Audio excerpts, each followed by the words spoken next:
So we look now at the third video in this series, and this is for the reading section again, and we're looking at the second assessment objective. Now there's a very long sentence explaining it here, and to be honest with you, I think this is the most important one because this is where your analysis skill really comes in, and that's probably where the bulk of the higher marks are going to get you. Obviously there is importance in each other. You have to still be able to do everything from AO1 that we just mentioned in terms of picking things out and cross-referencing, but this is the analysis section. You really have to understand what it is that the examiners are looking for. So explain and evaluate how writers use linguistic, grammatical, structural and presentational features to achieve effects and engage and influence the reader, supporting their comments with detailed textual references. Now, a very long sentence, and in its most basic form it means analyze and discuss the different elements of a text. So you can analyze the punctuation, you can analyze the pictures, you can analyze where something's placed on a page, you can analyze the words, you can analyze similes, everything. And this is we're going to discuss this a little further here, but that's the most basic thing. So depending on what type of learner you are or how you like to remember things, if you want things in a nutshell, then this is obviously going to be enough for you. But obviously if you want to have a really detailed focus on what it is, then please pay attention to the rest as well. So the first part then, explain and evaluate how writers use. So this means write clearly about how and how well writers use the following four things. How and how well. So the how there refers to the way that they've done it. And the how well is to do with the effect, with the effect that it has on us.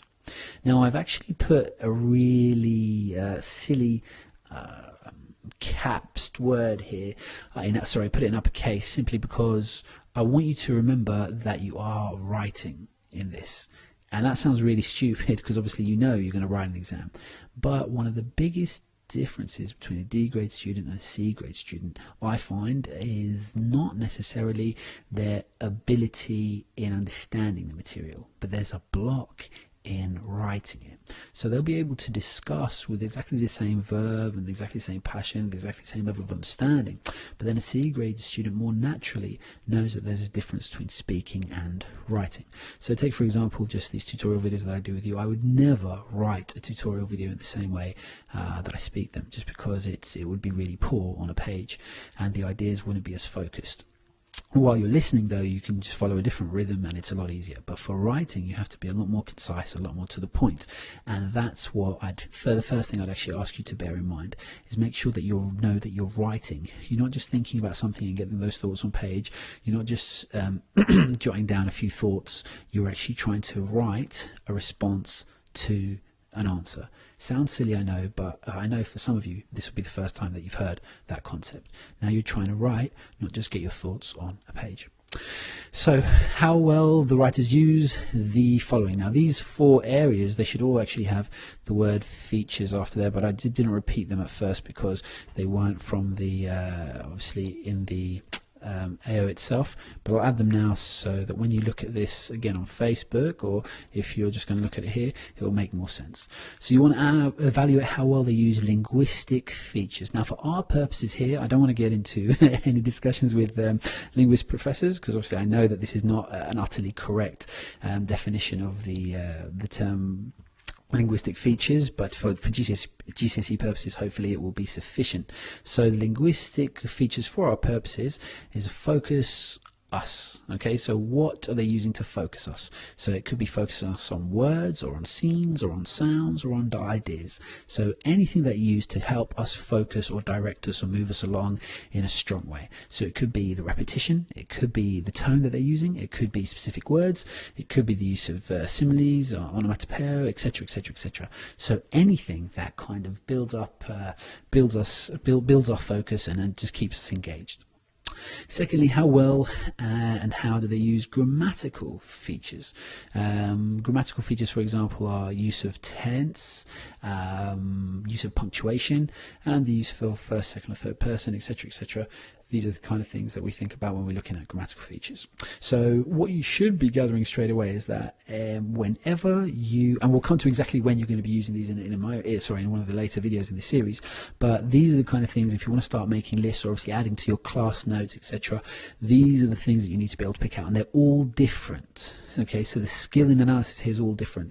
I would say that grammatical features are massively under analyzed in most students, by most students, as are structural features, whereas linguistic features and presentational features are quite readily picked up upon. So you look at this list of 4 and then ask yourself, well, which of them do I already do quite well, and which did I have no idea about before, or which do I obviously know I need to practice on, and then get a couple of articles and just kind of think about those, or read the articles, say from the Guardian or the Times website, etc., and then just I'm not actually recommending my preferred reading there, I'm just mentioning things that are commonly used in exams. You know, the broadsheets are used relatively often in exams, so please do refer to them and have a read through and just make sure that you can actually pick things out in articles, because it would just be really good practice. And I honestly would say maybe you have to do it 5-6 articles, you know, concentrating for say 20 minutes 30 minutes on each article, and do that 5-6 times, and you have a much better grounding.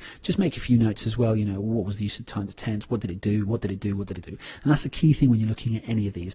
Ask yourself, what did it do? Structural features are the next thing you have to analyze. So you're looking at recurring ideas. You know, did he mention something at the beginning, then at the middle, and at the end, or did it go from one thing to another? And so basically, did it change? Was the mood or the tone very different as the person went? Was the mood of the argument, etc., very different all the way through, or was the argument itself different for all the way through? Now, it doesn't have to be someone trying to convince you of something. It could just be the ideas that are mentioned. So, for example, one of the things, I think I mentioned this in the last video as well, that examiners always kind of point out, but it's worth mentioning again, one of the things that the chief examiner always points out is that if an article has 2 sides being championed in it, or 2 sides being referenced, students will only pick out one, and that's exactly the structural feature that they're missing out on. They don't see where it develops to or what it also includes. So make sure you do that. And obviously sentence length is another structural point that you could reference. Presentational features are generally done quite well in terms of assessment, and again it's something else in terms of analysis, and again it's something else that you are going to be assessed on. So you're looking at things like the colors used, the placement on the page, the images, the type of font, the background, the foreground, the puffs, etc. I'm sure you've done that to death with the teachers, quite a common one. But if you really want to look at getting a lot of marks, this is one of the key areas where people fall short, especially with the changes in recurring ideas and the changes in argument. So pay attention to that. You also want to be able to say discuss about the what effects are achieved. So it could be any of this is done maybe to make something more eye-catching, to make it more shocking, to make it more dramatic, to get us thinking, etc. And then how does it engage and influence the reader? Well, it can make people think, it can make them feel, it can make them act, it can make them spend, it can make them buy, whatever you want to do, all those kind of things. And remember, virtually any time you pick something out in this exam, when it's to do with the when you're analysing, so when you do anything beyond just the recall, you're saying, I spotted this and it does this. I spotted this and it does this. I spotted this and it does this. So make sure you get into that habit. And lastly, you need to be able to support their comments with detailed textual references. So support what you say from the text. Obvious, but you wouldn't believe how often it's missed out. So what does this all mean in essence? And again, the red part is the part that I think is very important. Sorry, I was just scrolling up to see if there was a different reference bar, forgive me. Here we have a summation of it. So you need to be able to write clearly about how and how well writers can focus us on images or ideas through things like repetition, tone, particular words, simile, onomatopoeia, etc. With their use of tenses, punctuation, first, second, third person, etc., and their use of recurring ideas to go from one thing to another in terms of mood or argument perhaps, and sentence length, etc. And you need to be able to analyze their use of colors, placement on page, images, types of text, etc. So this could be that their text become more humorous, become more shocking, more dramatic, more eye-catching, etc. to make people think, feel, act and spend. So again, I would of all of this, the summary here is actually quite long, even though it's detailed. And when you think about it, if that's all those two red bits from this one and the last video are all you really need to know for the exam, then hopefully that will go some way. But I would definitely do that as an exercise, guys. If you do want to do well in this, have a look at these 4 and then see which one you don't do, and look at some articles and make sure that you build up your skill in being able to read those read articles with those things in mind.